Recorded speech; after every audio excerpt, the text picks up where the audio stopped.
It's 2008. The global financial crisis convinced a struggling Honda F1 team to just suddenly leave the sport, with almost no notice, threatening to leave behind more than 700 people unemployed overnight and going home.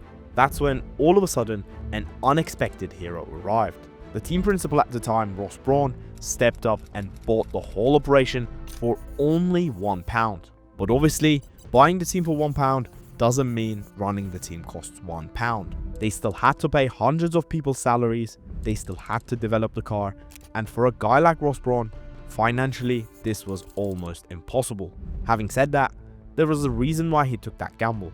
Honda's 2008 season was going terribly wrong, so they had already started working on the 2009 regulation changes a lot earlier than other teams. And 2009 was a big regulation change in Formula 1. Wider front wing, narrow rear wing, fewer air appendages, slick tyres returning, and finally a new KERS option. So while Honda looked like a disaster from outside, behind the scenes they had actually been working on something very interesting. Ross Brawn was confident that they had built a good car. That's why he took the biggest gamble of his life. Now you probably know the insane story of how they built this car with no backing and went on to win the whole championship. That's one of the most important and most well-known stories in the F1 world. But what you don't know is what exactly made that car different from the others. Let's start with what was actually inside the car. Honda was a works team, but the issue was when they left the sport, they took their engine with them. And this was a massive problem, because they had been developing this car for almost a year to fit the Honda engine. So Ross Brawn basically had to go door to door, asking manufacturers for an engine, and then figure out which one would actually fit into their car without destroying the whole chassis. And after talking with all the manufacturers, Mercedes turned out to be the engine that required the least amount of modifications to the car. So they struck an engine deal with Mercedes for around £8 million, and they had to get permission from none other than McLaren to use these engines. And luckily for them, Mercedes turned out to have one of the strongest engines on the grid for 2009. We will get onto that. But it wasn't as simple as putting the Mercedes engine and going racing. They still had to redesign the parts of the bodywork, the rear suspension, and the packaging around it. And the rear suspension is one of the most complicated parts on an F1 car. So it was a last-second scramble to make one of the most complex and fundamental parts of the car work. But there was another thing that accidentally played into their advantage. In 2009, Formula 1 introduced a system called KERS. It was basically a power boost that gave the car extra horsepower for a few seconds every lap. Almost like a baby version of what we have today. Now, big manufacturers were spending a lot of money trying to get KERS right, because on paper, it sounded like a massive advantage. But in reality, it wasn't that simple. The system was heavy, the battery technology was still very early, and it sat in a position where it could mess with the packaging and the aerodynamics of the car. So yes, you had extra power, but you were also carrying more weight and creating more compromises. Now, Honda had been developing their own KERS system, but because of the financial situation and being understaffed, Ross Brawn decided not to use it. But weirdly, that ended up helping them, because without KERS, they needed less cooling, the car could be packaged tighter, and they had more freedom around the car. And with that extra space, made room for one of the most controversial innovations of the 2009 season. Now, I'm sure you heard of the double diffuser, if you heard of Brawn GP. The double diffuser was basically a clever trick to make the floor of the car create more suction than its rivals. Under an F1 car, the air flows through the diffuser at the back, and as the air expands, it helps pull the car down to the track. Brawn GP, along with a few other teams, found a loophole that allowed them to create extra channels in the floor. So instead of having a normal diffuser with one level, they basically had a diffuser with two levels. So the car was getting more effect from the ground compared to a team that had a regular diffuser. And this is where the controversy started. The loophole they benefited from was in Article 3.12.7 of the F1 2009 technical regulations. The rule basically said that no bodywork visible from underneath the car in that diffuser area could be more than 175mm above the reference plane. Now, Brawn's argument was basically this: that height limit only applied to the diffuser bodywork you could see when looking directly from underneath the car. So they created an upper diffuser channel that wasn't visible from directly below and fed it through these legal looking openings in the floor. So from the official underside view, it looked legal. But in reality, there was another channel above helping the diffuser work harder.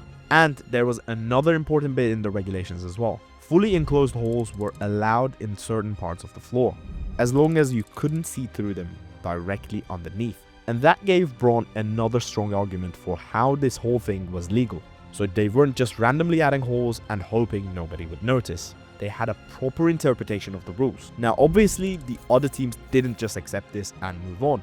They took Brawn, Toyota and Williams to court, because those were the three teams that had this double diffuser idea.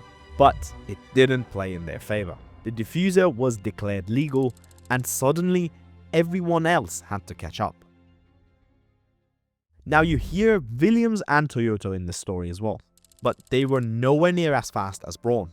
I'm sure you're wondering why, and there's a few reasons for that. But very importantly, as much as the double diffuser was a big part in Brawn's success, the car was aerodynamically very well balanced. So the diffuser almost played a role of smokescreen to the other teams that were trying to copy it. One of them being, as we mentioned, Honda starting very early on development. The other one was Brawn GP integrated the double diffuser into the whole rear of the car. The rear suspension, gearbox packaging, engine cover, side pods and floor were all modified to let the diffuser do its thing. Whereas Williams and Toyota didn't go as aggressive as Brawn did. And obviously the Mercedes engine being the best played a big part into it as well. But that didn't come without its troubles. As we mentioned earlier in the video, they had to redesign the bodywork and the rear suspension with it the last second. Now let's look at the front of the car. Brawn had the lowest nose placement in the entire grid, but that wasn't a coincidence. The very wide and low nose helped them keep the center of gravity low, so the ballast in that nose would sit lower, which helped them to keep the car as stable as possible. And if you have a quick look at the front wing, it was actually quite complex and advanced compared to the other teams again. Brawn went with a different approach, designing the end plate to maximize the outwash, which is basically an attempt to channel the flow of air around the car, avoiding the tires causing disruption to the airflow.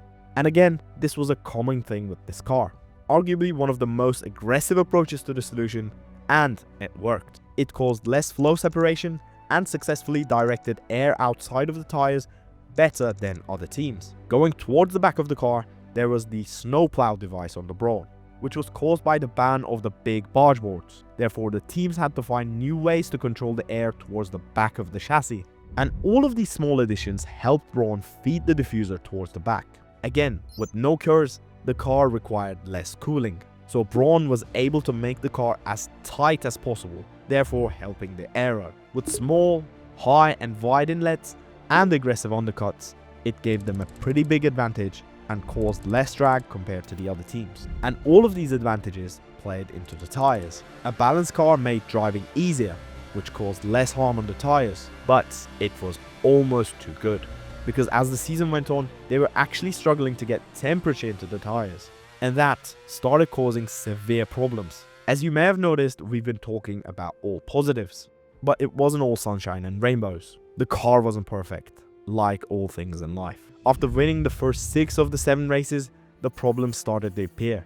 And remember how we talked about Ross having no money? That started playing its part. After the Australian Grand Prix, even though they had went on to finish 1-2 with an historic result, it didn't stop the team from having to lay off more than 270 employees that month, which was more than the third of the workforce because of lack of funds.